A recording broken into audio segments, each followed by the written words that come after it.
Welcome to my YouTube channel. आज के lecture हम डिस्कस करने जा रहे हैं नीट के प्रीवियस ईयर के मोस्ट इंपॉर्टेंट एमसीक्यूज के बारे में। सबसे पहला एमसीक्यूज है match the list 1 with a list 2। हमें मैचिंग करानी है पहले कॉलम को किसके साथ, दूसरे कॉलम के साथ। उसके बाद choose the correct answer from the option given below.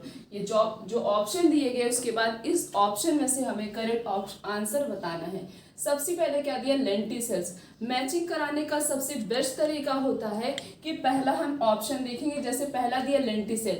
लेंटिसल का काम क्या होता है, ये गैसेस एक्सचेंज में हेल्प करता है। किस में हेल्प करता है, गैसेस एक्सचेंज में। तो पहले का क्या होगा, तीसरा होगा। पहले का क्या होगा, तीसरा। अब हम अपने ऑप्शन में देख लेते कि पहले का तीसरा किस किस ऑप्शन में दिया गया है। यहाँ पे पहले का तीसरा एक ही ऑप्शन में दिया गया और किसी ऑप्शन में नहीं दिया गया।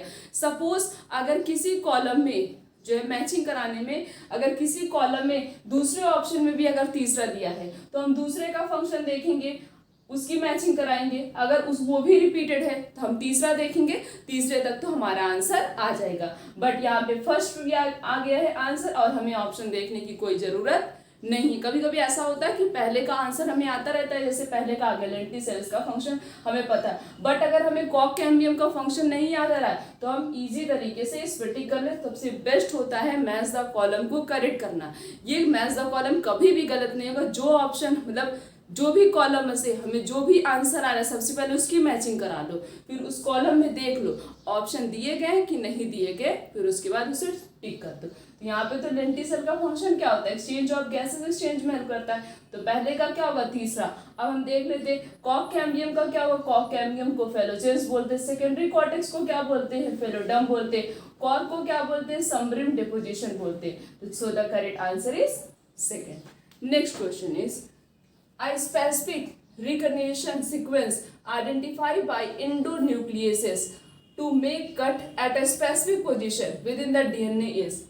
मतलब क्या करता है, इंडोन्यूक्लियस का काम क्या होता है। इंडोन्यूक्लियस जैसे ये डीएनए का सेगमेंट है, जैसे ये डीएनए का सेगमेंट है, ये डीएनए की कहीं से भी कटिंग नहीं करता। मीन्स कहीं से भी शुरू हो जाए उसको डीएनए की कट करते, तो ये डीएनए की कटिंग कहीं से भी नहीं करता है कि स्पेसिफिक सीक्वेंस से करता है। सीक्वेंस को रिकॉग्नाइज करता है, उसको देखता है, उसके बाद तब उसकी कटिंग करता है। तो वही जो रिकॉग्निशन करता है उसे क्या कहते हैं। सबसे पहला ऑप्शन दिया है डी जनरेट प्राइमर सीक्वेंस, दूसरा ओकाजाकी सीक्वेंस, तीसरा दिया गया है पैलिंड्रोमिक न्यूक्लियोटाइड सीक्वेंस और चौथा दिया पॉली ए टेल सीक्वेंस। यहाँ पे जब इंडोन्यूक्लियस डीएनए की कटिंग करता है तब वो क्या करता है, पैलिंड्रोमिक सीक्वेंस को आइडेंटिफाई करते हुए डीएनए की कटिंग करता।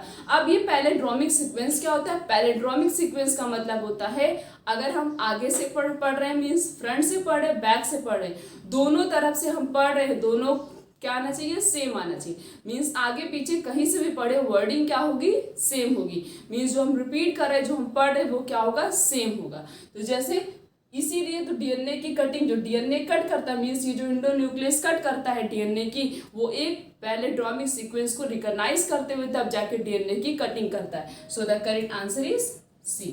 The next question is which stage of meiotic prophase show a terminization of chiasmata as its distinctive features।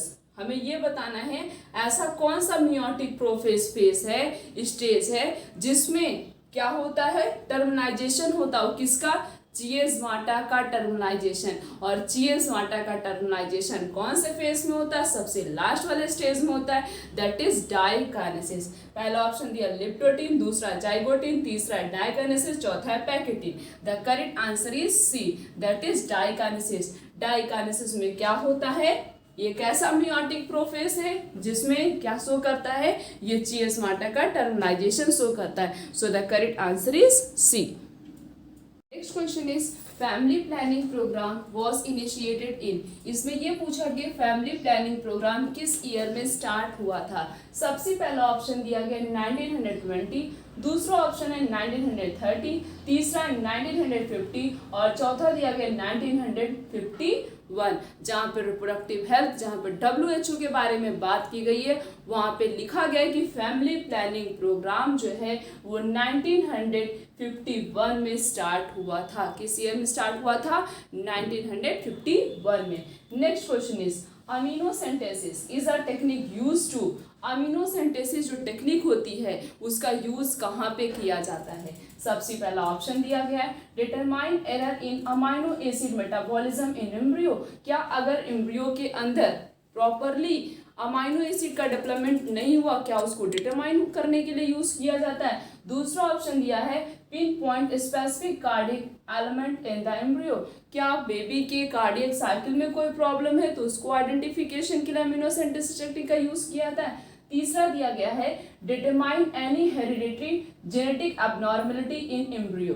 इसमें यह बोला गया है कि अगर बेबी के अंदर कोई भी जेनेटिक एबनॉर्मलिटी है जो जनरेशन टू जनरेशन ट्रांसफर होती है उसको डिटरमाइन करने के लिए अमीनोसेंटेसिस टेक्निक का यूज किया जाता है, या फिर ऑल ऑफ दिस। ये दो ऑप्शन नहीं होंगे। इस टेक्निक का यूज किस में किया जाता है? To determine the hereditary genetic abnormality in the embryo. Amniocentesis technique का यूज किया जाता है अगर बेबी के अंदर कोई भी जेनेटिक डिसऑर्डर है, जेनेटिक एबनॉर्मलिटी है, उसको डिटरमाइन करने के लिए। So the correct answer is C. कई बच्चे होते हैं ऑल ऑफ दीज देखते हैं, सोचते हैं ऑल ऑफ दीज, कहीं भी रहेगा all of these he correct answer होता है। हाँ, 90% all of these correct answer होता है, बट 10% गलत भी होता है। इसमें करेक्ट आंसर कौन सा होगा? C. The next question is which of the following is non mediated intrauterine device. इन सब में से, इन चारों में से कौन सा नॉन मेडिएटेड आईयूडी है? सबसे पहला है CUT, दूसरा ऑप्शन दिया लिप्स लूप, तीसरा है CU7, चौथा LNG20। लिप्स लूप को क्या बोलते हैं? लिप्स लूप जो है वो नॉन मेडिएटेड आईयूडी है। इस टॉपिक से बहुत ज़्यादा क्वेश्चन पूछे जाते, हर साल तो एक क्वेश्चन या दो क्वेश्चन इस टॉपिक से 100% पूछा जाता है। तो नॉन मेडिएटेड आईयूडी कौन सा होता है? लिप्स लूप होता है। Next question is what is the work of copper T. देखो ये भी इस टॉपिक से ही क्वेश्चन है। इसमें कॉपर टी काम क्या करता है? सबसे पहला ऑप्शन है टू इनहैबिट ओवुलेशन, क्या ओवुलेशन नहीं होने देता है। दूसरा ऑप्शन दिया टू इनहैबिट फर्टिलाइजेशन, क्या फर्टिलाइजेशन नहीं होने देता। तीसरा ऑप्शन दिया है क्या इम्प्लांटेशन नहीं होने देता है। चौथा ऑप्शन दिया है क्या वो गैमेटोजेनेसिस नहीं होने देता है। कॉपर टी क्या करता है? टू इनहैबिट फर्टिलाइजेशन, क्या नहीं होने देता? फर्टिलाइजेशन ही नहीं होने देता। और जब तक फर्टिलाइजेशन नहीं होगा तब तक आगे का प्रोसेस जो है कंटिन्यू नहीं होगा। So copper T can inhibit the fertilization. The next question is multiload device contain. Multiload जो डिवाइस होता है उसके पास कौन सी चीजें प्रेजेंट होती है? कॉपर प्रेजेंट होता है कि उसके पास मैग्नीज प्रेजेंट होता है कि उसके पास आयरन प्रेजेंट होता है कि उसके पास कैल्शियम प्रेजेंट होता है। मल्टीलोड डिवाइस के पास क्या प्रेजेंट होता है? कॉपर प्रेजेंट होता है। क्या प्रेजेंट होता है? Copper. So the correct answer is A. Next question is which one of the following is the most widely accepted method of contraception in India at present? ये पूरी एक NCERT की ही line लिखी गई है। NCERT में लिखा गया है कि इंडिया में ऐसा कौन सा कॉन्ट्रासेप्टिव मेथड है जिसका यूज सबसे ज्यादा किया जाता है। सबसे पहला ऑप्शन है सर्वाइकल कैप्स, दूसरा ऑप्शन है ट्यूबिकोटॉमी, तीसरा ऑप्शन है डायाफ्राम और चौथा ऑप्शन है IUD.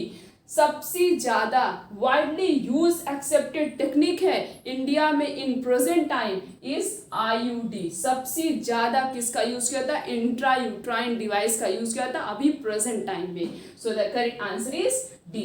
Next question is which of the following is a method of birth control. ये जो चार नाम्स दिए गए इसमें ये बताना है कि कौन सा बर्थ कंट्रोल मेथड है। ये सब में से सबसे बर्थ कंट्रोल मेथड कौन सा है? इन सब में से आईयूडी, दैट इज आईयूडी किसका यूज कर। और बाकी जो टेक्निक है जब कोई भी लेडी इनफर्टिलिटी रहती है, मीन्स प्रेग्नेंट नहीं होती है, तब इन सब टेक्निक का यूज किया जाता है। बाकी आईयूडी क्या है? आईयूडी क्या करता है? प्रिवेंट करता है ताकि वो लेडी प्रेग्नेंट ना हो सके। Next question is which method can be use for women that can not produce ovum. ऐसा कौन सा मेथड है जिसका यूज किया जाता है जब कोई भी लेडी जो है वो ओवम प्रोड्यूस नहीं करती है, बट उसको सूटेबल इन्वायरमेंट मिलता है फर्टिलाइजेशन करने के लिए, फिर भी उसके अंदर ओवम का फॉर्मेशन नहीं हो रहा, मीन्स ओवम प्रोड्यूस नहीं हो रहा है। सबसे पहला ऑप्शन है GIFT, दूसरा है IUD, तीसरा है IUI, चौथा दिया ICSI। किस टेक्निक का यूज किया था? जिफ्ट का यूज किया था। किसका यूज? जिफ्ट का। GIFT टेक्निक का यूज किया जाता है जब कोई भी लेडी वो ओवम प्रोड्यूस नहीं करती है, बट उसको एक सुटेबल इन्वायरमेंट तो दिया जाता है, बट उसके अंदर ओवम का फॉर्मेशन नहीं होता है। Next question is sertoli cell are regulated by the pituitary hormones known as.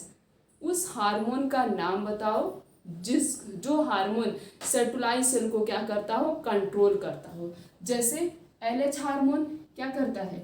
Leydig cell को कंट्रोल करता है। किसको कंट्रोल करता है? लेडिक सेल को कंट्रोल करता है। स्पर्मेटोजेनेसिस में हेल्प करता है, एंड्रोजन हार्मोन के सिक्रीशन में हेल्प करता है।